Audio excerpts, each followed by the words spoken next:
Today's Did You Know real estate number is 3.9 million. That's the price Saquon Barkley from the Philadelphia Eagles paid for his home in Malvern, PA.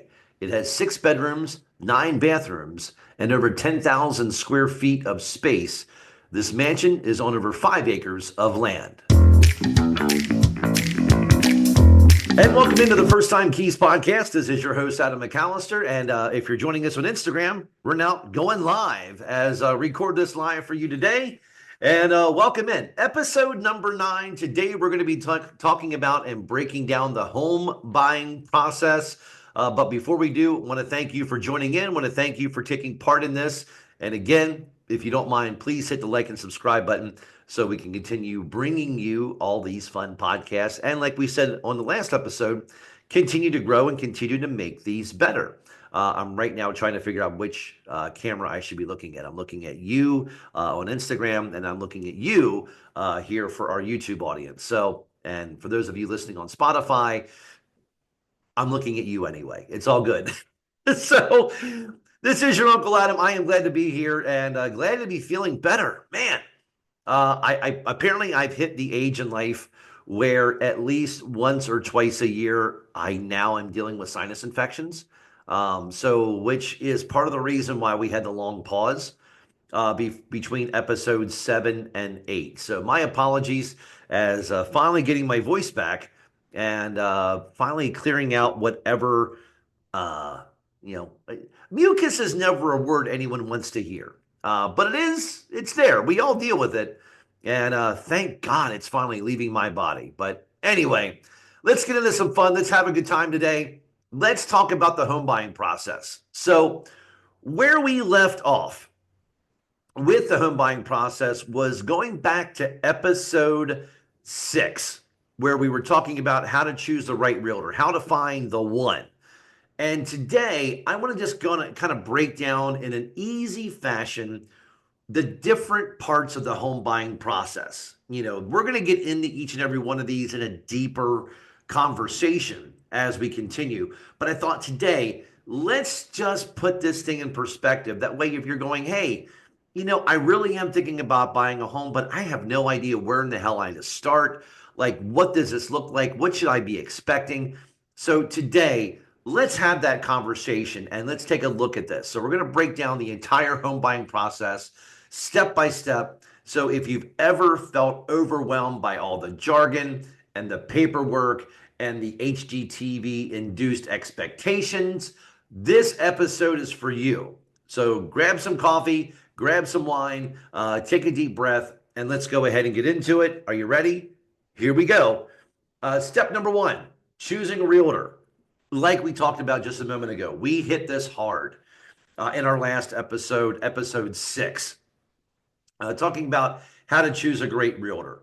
You don't want to do this by yourself. There's just way too much involved. There's too much liability, let alone not just the entire buying process, but there's a liability you've got to be ready for. So again, if you want the deep dive, please go back to episode 6. But again, just to kind of broad brush it, some questions you want to ask for the agent who's going to be working for you and interview several. Don't just go with the first one that picks up the phone.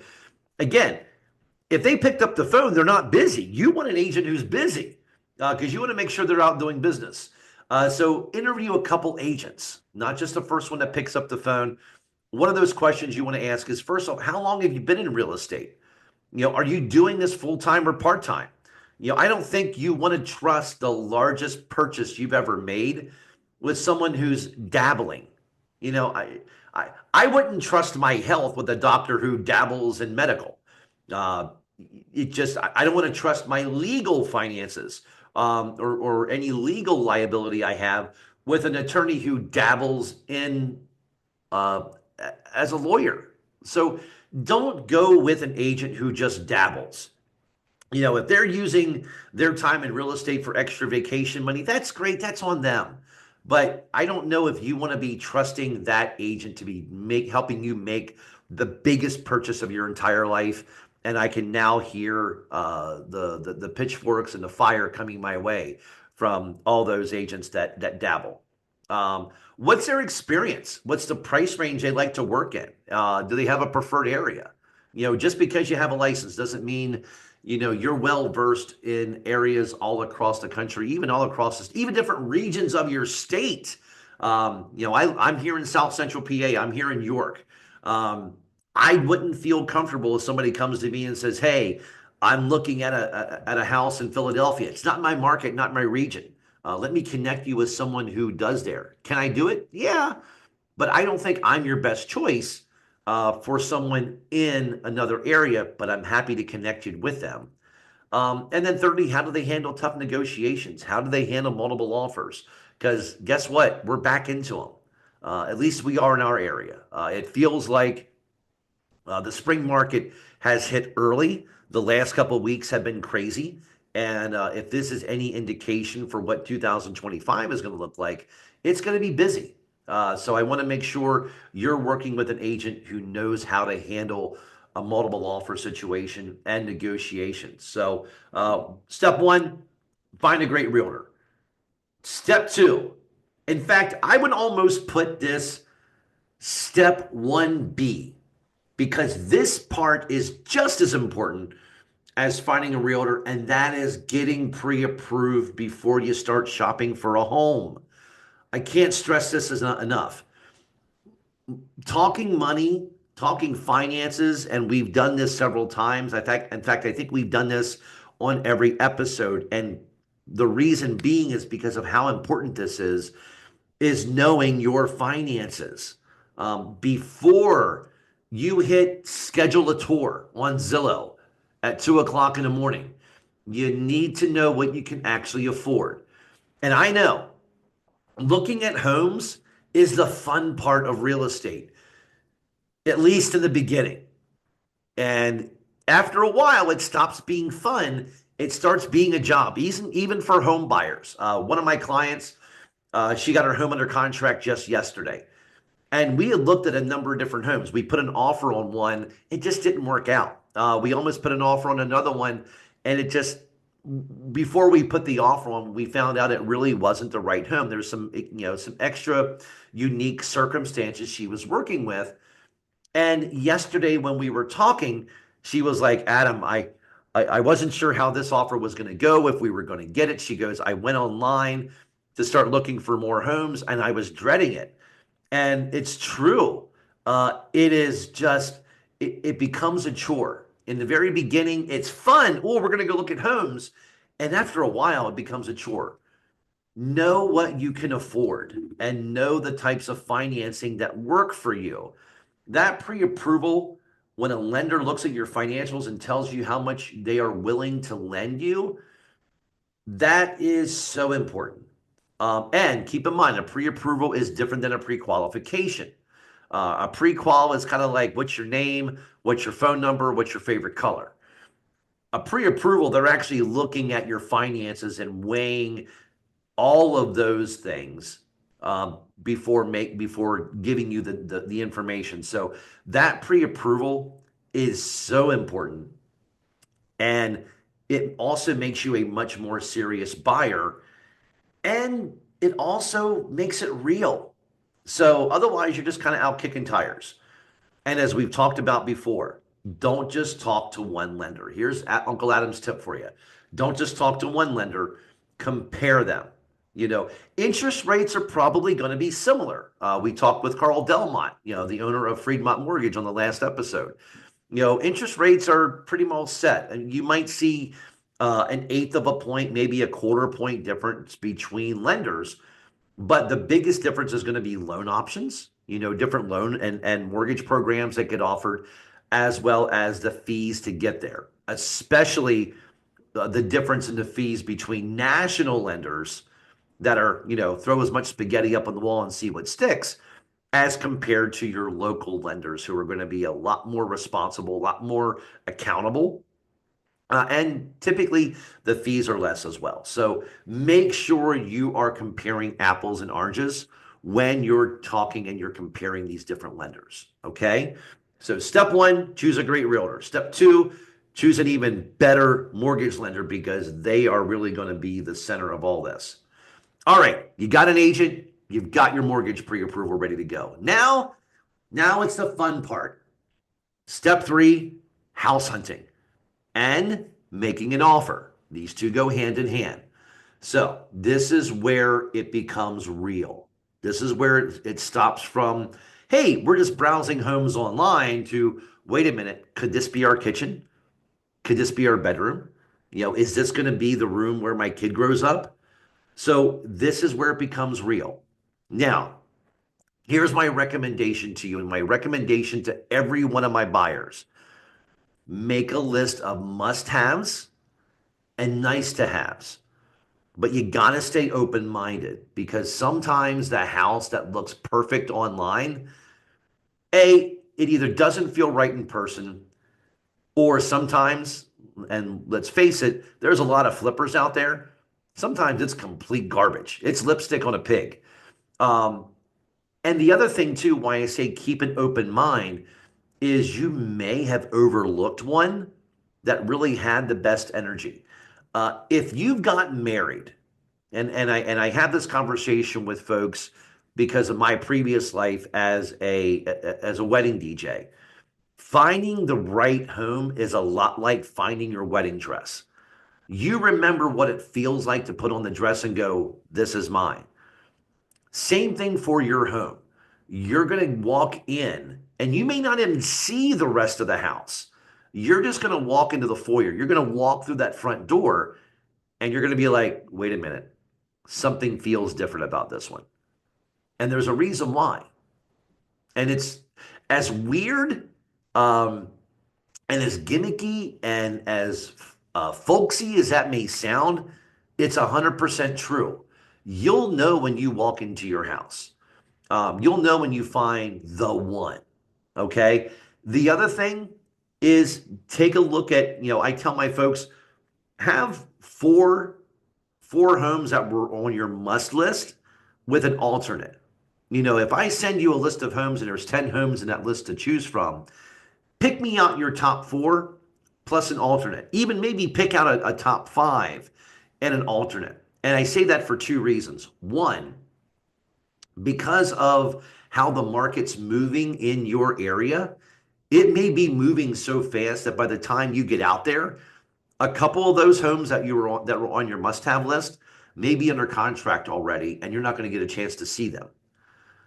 The other reason is because there may be one that you're iffy on, that somebody didn't take the greatest photos, or there was just something about it, but it kept calling back at you.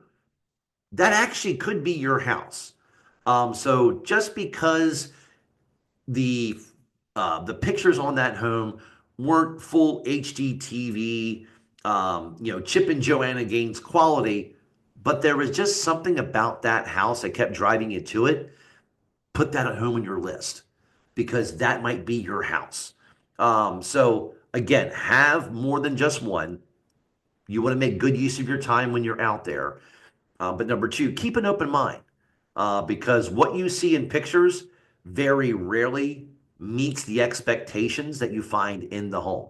And sometimes it's backwards. Sometimes it is, oh my God, this home looked like dog meat in the photos, but wow, we're here. I'm telling you, this could be our house. That has happened more times than the other, where the home that was you were just giddy about, you walked into it and you're like, this ain't the same house. I guarantee you, I've heard more of, yeah, this ain't the house, than the other. It's odd the way it really comes about. So once you find the one, you feel good. The bedrooms are right. The kitchen's exactly what you were looking for. You're visualizing life in this house. Now it's time to find a one. Now it's time to make an offer. And your agent that you're working with will guide you on how to structure that offer with what's going on. They're going to look at, hey, here's what homes are selling for right now. Here's how many days this thing's been on market. Here's what I think we can do. Work with your agent. They're going to guide you through this. And if you're questioning they can do that, then you probably have the wrong agent. Go back to step one, finding a great agent. So If you're in a competitive market, be prepared for things like offering more than what the home is listed for. Um, taking a look at home inspections. What are some different things we can do with the home inspections? Can you offer more in a good faith deposit? Uh, can you do anything with closing time? One of the things we always do is have a conversation with the other agent to see, hey, is there anything important that the seller needs? Are they looking for something outside of give me the most amount of money possible? Do they have some extenuating circumstances that they're really looking for that may mean more to them than the cash they're putting in their pocket? Maybe they have a moving date they need to hit. And hey, we're just looking for somebody that can work with us on that date because that's important for us. You never know. So have your agent have a conversation with the listing agent, and they will structure this offer for you in the best way possible. And in that being said, you want to make sure that you're comfortable with this offer. At the end of the day, this is your home and it's your money. So don't let someone talk you into a decision or making a decision for you. Have all those options in front of you so you can make the best financial and home decision you can. There may be different things you can do with contingencies, but at the end of the day, it's all about making the strongest and the smartest offer for you for your benefit. Okay, again, don't let someone get you into a position that you're not comfortable with, because that will bite you for the long run. So there we go. Home shopping and contract offering. Now the offer's in. Whew, now what? Well, that brings us to step 4, contract negotiation. Here's where things can get spicy, especially if you're not the only offer. So once you submit your offer, the seller can do one of three things. They can accept it, they can reject it, or they can counter it. Now, here's how the sausage gets made. You can negotiate on really any terms of the contract. You can negotiate things like the price, obviously, the closing cost. You can get into negotiating on repairs. Now, that typically comes after step 5, which is home inspection and appraisal. But these are the different things you can negotiate on. So anything that's in that contract, and depending on where you live and how your contracts are written, become terms for which you can negotiate. Here in PA, we're looking at things as price, the good faith deposit, which we'll talk about here in a moment, the closing cost, if you're asking for any closing cost assistance. Don't forget now buyer agency. Buyer agency is now up for negotiation. We're also talking about inspections.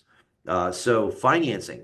There's lots of different things and areas of the contract that all can be negotiated and are all part of that contract. So, which is why having a great agent working for you can make all the difference here. You want someone that knows the contracts, knows what's in there, and can advocate for your best interest. So step 4, contract negotiation. Now, what happens after that? If everything's done correctly, we get an offer accepted, and you right now have a house under contract, which is where you see pending. So when you're shopping online, when you see pending or under contract, that means they've gotten to this phase in the game. It also means that that home is no longer available for showings. So, what happens after a contract is accepted? Well, within the first 5 days, at least here in Pennsylvania, you're going to send over a good faith deposit. This is, in the interim, your financial interest in the property. This basically is your skin in the game, so to speak, as they would say. So, in our area, it can be as little as 1% of the purchase price, and it can be as much as you are physically and mentally comfortable with surrendering over in a check to the other agency that's representing the seller. Now, some things to keep in mind.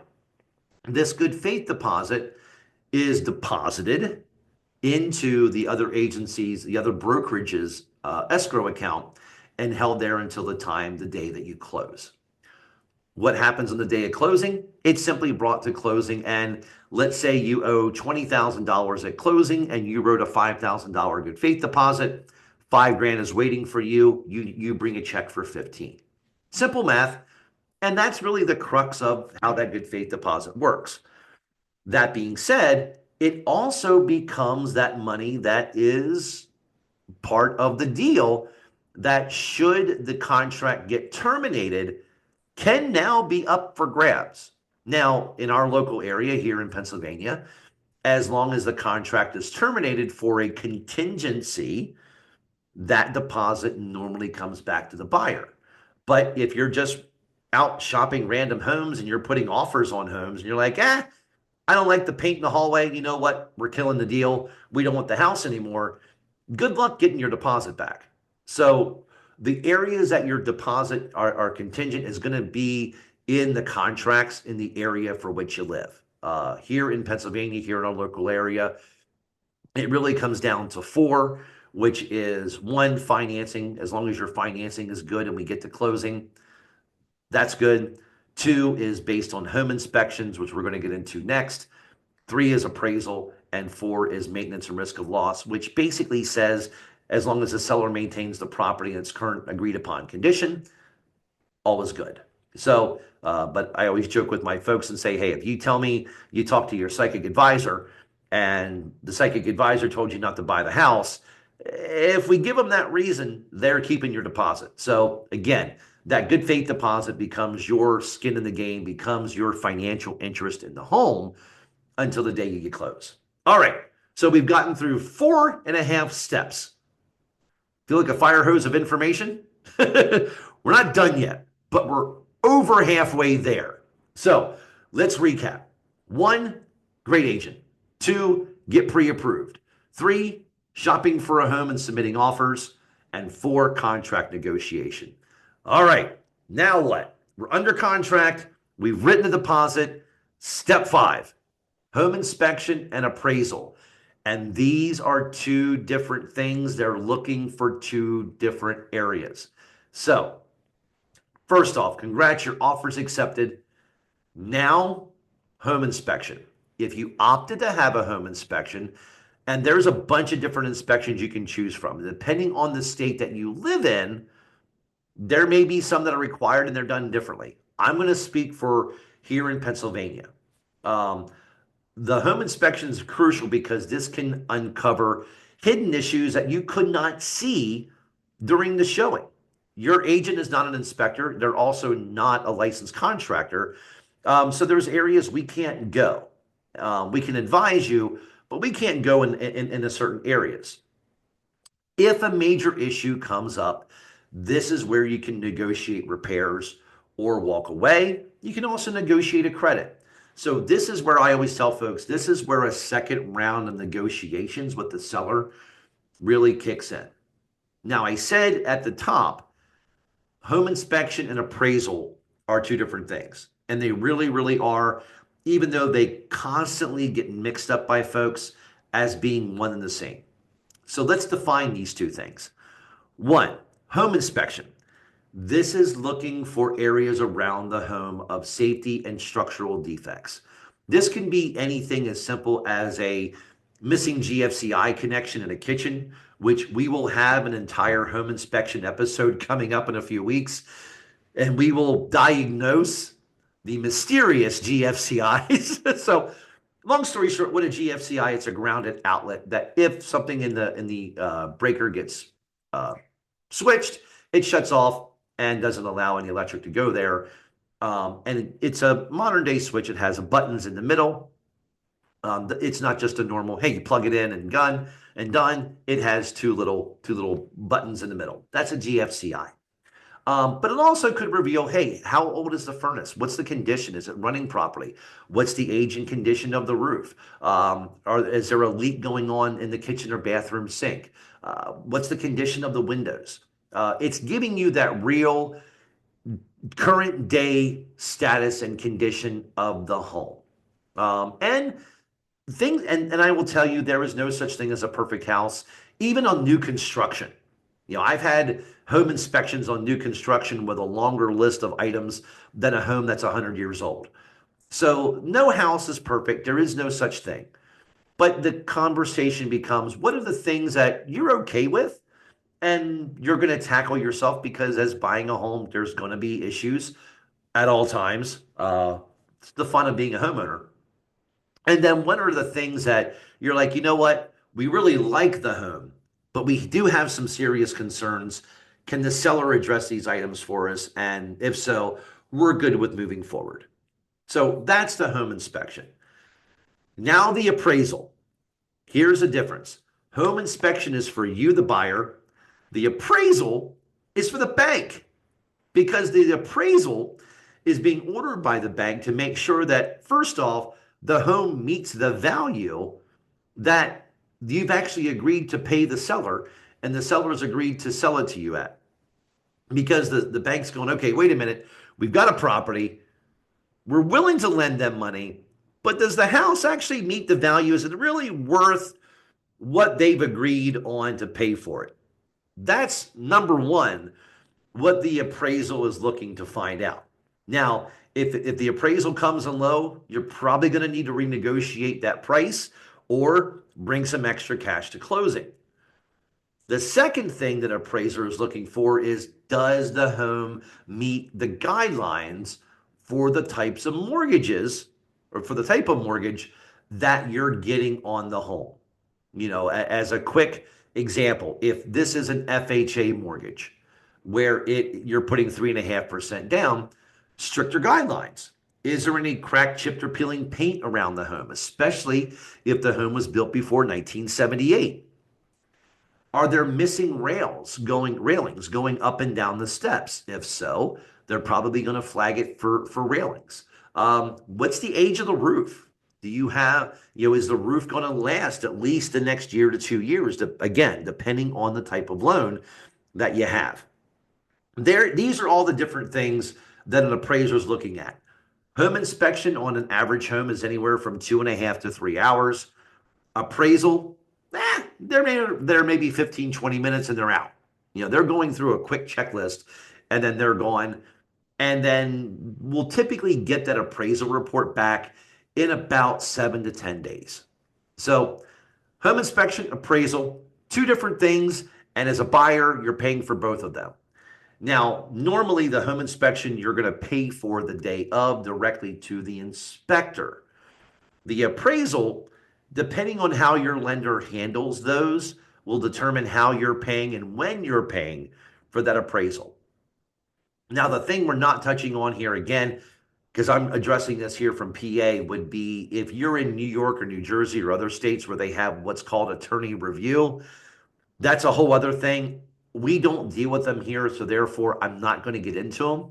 If you're in an area that does attorney review, like the states of New York and New Jersey, have the conversation with your realtor and ask them how that works. Okay, so that's what that all looks like. So we've gotten through choosing a realtor. We've got our pre-approval. We've gone out home shopping. We've written an offer. We've gotten it accepted. We've had the home inspection and we've had the appraisal. There's been some speed bumps along the way, but guess what? We're through them. All looks good. And now it's time for the final step, which is closing. That's right. You made it. Congratulations. Woohoo! It is time to go 30 years in debt. Yes. So closing day. This is when you're going to sign a mountain of paperwork. Yes. Now, typically closing will last on average around an hour, half hour to an hour.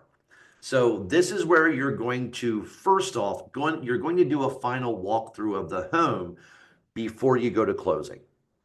Unless it's an extenuating circumstance, but you definitely want to see the home one more time to verify that, yes, everything is good. This is our house. And that last moment of going, we did it. Do that walkthrough.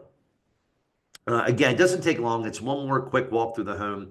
And you're kind of checking on if there were any repairs. You're looking to make sure those repairs were done. But also taking it in one more time before it's officially yours. So once walkthrough is finished, You're then going to go over to a title company, a closing company, an attorney that's going to be handling that paperwork for you. You're going to want to bring your state ID, whether it's your driver's license, passport, or your state issued ID. You're going to be bringing your check for closing and signing a bunch of paperwork. Once all that's done, guess what? You're a homeowner and the keys are yours. That's right, you finally did it. And guess what? Once those keys are yours, you can start moving into the home. That's everything. So, in a nutshell, that is the home buying process. So, to recap, 1, find a great agent. 2, get pre-approved. 3, start house hunting and then make an offer once you find it. Negotiate that sucker. Take down the inspection and the appraisal. Close, and don't forget to celebrate. You've just done something that very few people get to experience. If you look at the population as a whole and the number of homeowners that are out there, and especially if you're younger than the age of 38 and you're able to accomplish becoming a homeowner, give yourself a huge pat on the back, a huge round of applause, and go celebrate that. You just accomplished a major, major feat of adulthood, and that's to be celebrated. So that's what it takes to go from start to finish in that order. Don't put the cart before the horse. Don't start home shopping without getting pre-approved. That pre-approval is way more important than chasing down the house that just hit the market this morning that has that really neat looking kitchen. Get that pre-approval. The worst thing in all this, and I see so many people do this, is they get their heart set on a house and they've never actually gotten pre-approved. And one of the worst emotional defeating things you're going to go through is doing this and finding out that you couldn't get that home. And it's defeating and it really kills your vibe. Don't do that. Put that pre-approval first and foremost and talk to different companies and get the agent that matches you best and get the lender that matches you best. Because if you take care of those two things, trust me, the rest of this is going to fall in line perfectly for you. Now, you're still going to need reasons for, therapy, drinking, ketamine, whatever you need, because that's the home buying process. It's not all puppy dogs and rainbows, but having a great agent and having a great lender really does make the rest of this process a whole lot easier for you and can actually make it fun. So there you have it. I hope you learned something. I hope this helped you. If you are thinking about starting the home buying process, reach out to me. I'd love to get you connected with a great agent and a great lender. Please hit the like and subscribe button, and I will see you next time here on the First Time Keys podcast. Don't forget to hit me up on social media, on Instagram, on all the others, and don't forget to hit like and subscribe. I will see you guys back here for episode 10 of the First Time Keys podcast. Be good. See you.